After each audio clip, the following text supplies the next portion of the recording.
This whole story, the one you're about to sit on your fat ass and watch like a big lump of nothing, is about me. One day after watching Inventing Anna. 2 days after watching Inventing Anna. You are so basic. 3 days after watching Inventing Anna. I sent you a wire transfer.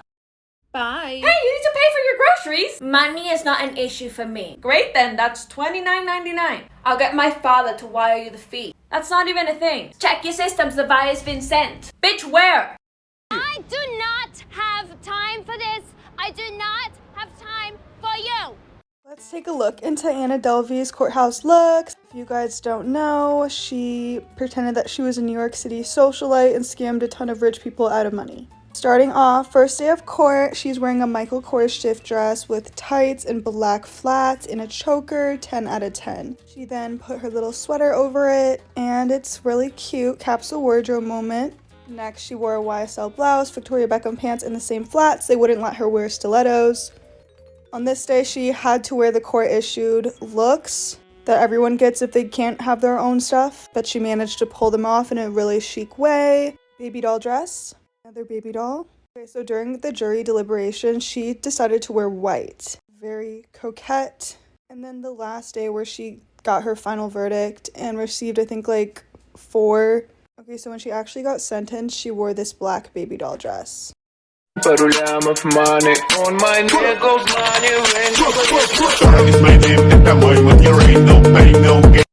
start my day with a Zoom call. Why are you being like this? So dramatic. Then I do a Peloton class, but the instructors are so basic. I don't have time for this. I don't have time for you. Then I ring the bank about my loan for Eddie F. Money isn't an issue for me. Then I book my next holiday, not Morocco. VIP is always better, Vivienne. Finally, I go out for dinner. You're not special. People squat in fields. I gave you a card. Check your system. Run it again. You'll never guess how much Netflix paid the real Anna Delvey. $320,000. So we all know Anna Delvey Sorokin. She's the inspiration for Netflix's Inventing Anna. She used $199,000 to pay restitution to the banks, $24,000 to settle fines, and $75,000 to cover legal costs. But she still owes Citibank $70,000. Her funds were frozen in 2019 under a law which prevents criminals from profiting from their crimes. But an Albany court has since ordered to unfreeze her funds as she's paying off her victims. Hey, can you Venmo me for brunch?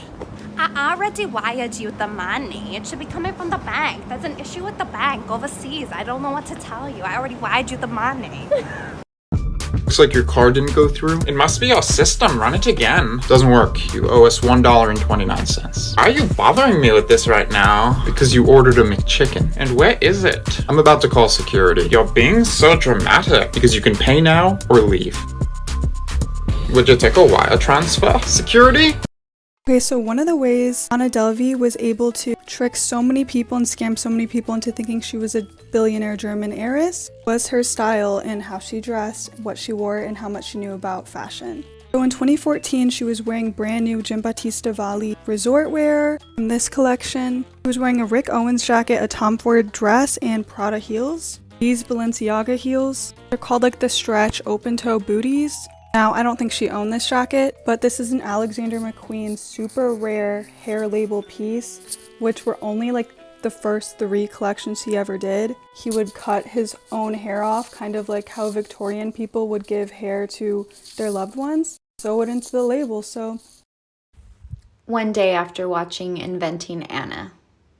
2 days after watching Inventing Anna. 3 days after watching Inventing Anna. What are you wearing? You look poor. What do you mean I owe $2,000? I already paid $18,000 last year. It's a problem with my employer. You can go to them. They're the ones who deduct the money from my payroll. They're a multi-billion-dollar corporation. This is all on them. But why do you care so much? It's only $2,000. That's pretty poor of you. You have absolutely no taste. Is this house even Gucci? My father has a rare condition where his testicles are made of diamonds and he has to give them to me. I am from Boston. I am wicked smart.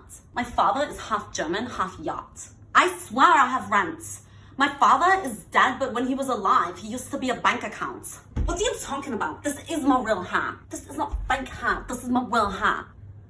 Do we have anything in the fridge that's not for poor people? How come none of these snacks are VIP? I did not hit her. I did not. Is this a couch or a piece of shit? What is this place? A prison for ugly people? I have rent, you gotta believe me. I just left it in my diamond mines. Diamond mines!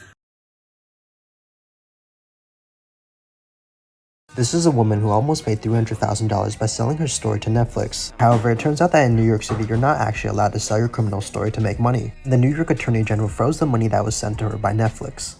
This is for those of you who watched Inventing Anna. Anna Delvey is going in on her friend Rachel. So basically, Anna released a series of Instagram stories saying that Rachel is essentially a Karen and said that she had hounded Anna's lawyer Todd with her literary agent back in 2018 to try to write a book with Anna. Because as you may know, Rachel wrote a book called My Friend Anna. And she said, guys, listen, this time I have the receipts to prove it. Here they are portrayed in the series Inventing Anna together. And she claims this was an accurate portrayal of Rachel. She also accused Rachel of doing just about anything as long as the dollar amount was correct. Anyway, I'm curious what you guys think. If you knew that you were going to have an outstanding balance of like $60K on not only your work, but your personal cards for a few months that would eventually be forgiven, and then you'd end up making like $600K and you got to go to La Mamunia and all these other cool places, like, would it be worth it? I don't know, but I'm very curious to know your thoughts. I have the full screenshots over on my IG stories. You swore and swore again, this will never get to an end. And I believed you when you told me I was everything. Do you believe it? And I still do care, I still do care about you, about us, and all the things we shared. Memories are never enough, enough. I still feel your thirst, still feel your touch. Put me back to sleep when I've said this before, but I'll say it again. Do not play with Shonda Rhimes. And I know she's not the sole person responsible for this show, but anytime you see her name in association with Shonda, it's going to be quality, period. That being said, I almost did not watch this because her accent, like, I'm a minute into the show and her accent threw me so much. I couldn't place it, and maybe it's just because I'm ignorant, my ear is not attuned, but I was like, where is she supposed to be from? And it threw me off so bad. I started it over though, got adjusted to her accent, and I was enthralled with this woman. There's not even enough time in this TikTok to go into everything, but baby, forever impressed by the way white people are able to scam each other. Her fraud was frauding. Do you hear me? This lady even had me almost falling for the okie doke. I looked at the facts and I started questioning myself. Is she really maybe her dad? People squat in fields every day, cleared it.